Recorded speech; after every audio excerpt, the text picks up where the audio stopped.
70 AD. The day Jerusalem was leveled, a tragedy that changed world history.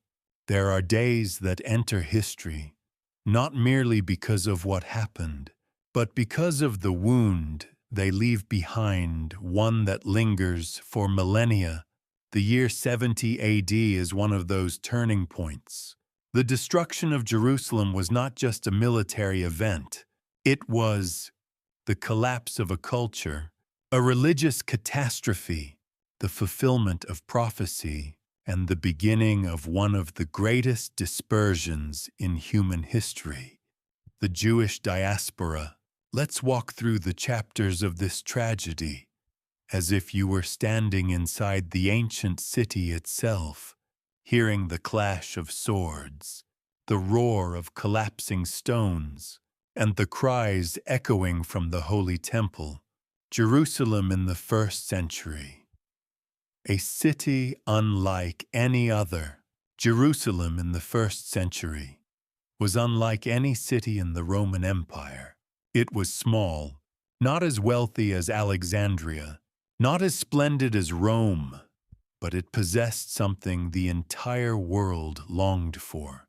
The Second Temple, the one and only center of worship for the Jewish people. There was only one place on earth where Jews could offer sacrifices to the God of Israel, only one place where the high priest could enter the Holy of Holies once a year. To the Jewish people, Jerusalem was not just land. It was the heart of the covenant. But under the iron rule of Rome, the city existed like a powder keg ready to explode. Oppressive taxes, brutal Roman governors, religious and political tensions, the rise of radical zealot movements, all these forces simmered beneath the surface, waiting for the spark. 66 AD, the spark that ignited the war. In 66 AD, one small but humiliating event triggered a massive uprising. The Roman procurator Florus seized 17 talents of silver from the temple treasury. The people protested. Florus responded with brutality. He ordered his soldiers to slaughter 600 people within the temple courts. Blood had been spilled in the holiest place of their faith. The people revolted. The Jewish revolt erupted. Jerusalem was small, but the Jewish people were never a nation that bowed easily. They drove out the Romans and declared independence. For Rome, this was an unforgivable insult. Emperor Nero swore to crush Jerusalem and make it an example to the entire empire. Vespasian and Titus. The siege becomes a nightmare. Nero appointed one of Rome's greatest generals, Vespasian, to retake Judea. His son Titus served as second in command. They marched through the land, conquering city after city, dismantling every rebel stronghold. Everywhere fell, except Jerusalem. The city's 3 massive defensive walls made it nearly impregnable. Rome chose a different tactic: besiege the city and starve it to death. And so began one of the worst humanitarian disasters in the history of the Holy City: starvation inside the walls.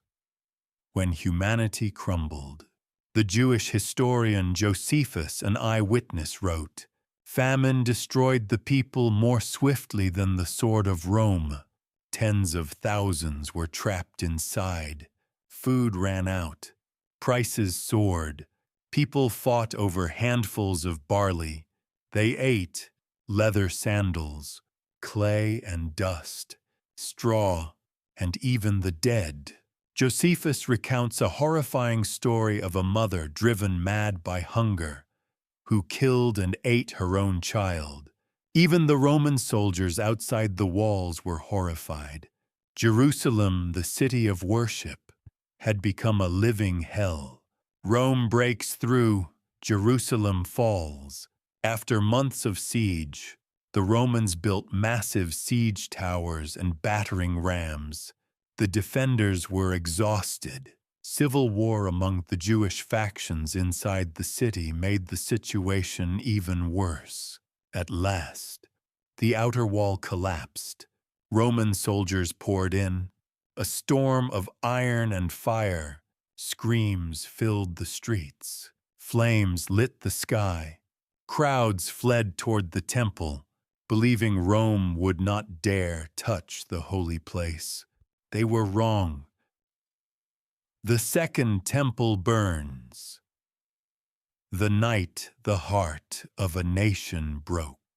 To the Jewish people, the temple was the center of the universe. Even the Romans had long avoided violating its sanctity. But in the chaos, a Roman soldier hurled a torch through a temple window. The curtains caught fire. Flames raced across the cedar roof. The heavens seemed to shake. Josephus described it. The blaze was so fierce that it seemed the sun itself had fallen to the earth. Titus tried to restrain his troops, but they were beyond control, driven by rage after months of bitter siege. In one night, the temple was consumed, its stones pried apart one by one. Jewish worship changed forever. No more sacrifices, no more priesthood, no more Holy of Holies. A sacred chapter closed. A new one began. Prophecy fulfilled. Not one stone shall be left upon another. Decades earlier, a rabbi from Galilee looked at the temple and said, "Not one stone will be left upon another." People mocked the statement. But in 70 AD, Roman soldiers literally pulled the stones apart, searching for gold melted down from the burning roof. Rome leveled the city and killed or enslaved more than 1 million people, according to Josephus. Survivors were sold across the empire. Others were thrown into gladiatorial arenas. Jerusalem became rubble, and thus began the Diaspora, the Jewish people wandering the world for nearly 2 millennia. The impact of 70 AD on Judaism, Christianity, and the world. For Judaism, with the temple gone, worship had to change. Judaism shifted from temple sacrifice to synagogues, prayer, Torah study, rabbinic leadership. An ancient religious system ended. A new one was born. For Christianity, Christians saw the event as the fulfillment of Jesus' prophecies, the transition from a physical temple to the temple of the Spirit, the foundation of a faith no longer bound to geography. For world history, this was one of the most brutal sieges ever recorded, the most influential turning points for an entire people, the best documented collapses in antiquity. Jerusalem was not just destroyed, it was wiped off the Roman map. A century later, Rome rebuilt it as Aelia Capitolina, banning Jews from entering for generations. Why the destruction of Jerusalem still echoes today? Because it is more than history. It is the story of a faith that rose from ashes. The Jewish people survived dispersion. Jerusalem was rebuilt after Martin. 800 years. Worship never died. The Western Wall, its last remnant, became an immortal symbol. Jerusalem proves a timeless truth. A nation can be struck down, but a faith cannot be destroyed. The lesson of 70 AD. Collapse and resurrection of a holy city. The destruction of Jerusalem is not just a distant event. It reminds us, even the strongest earthly structures can fall. When physical foundations vanish, The spiritual often rises stronger.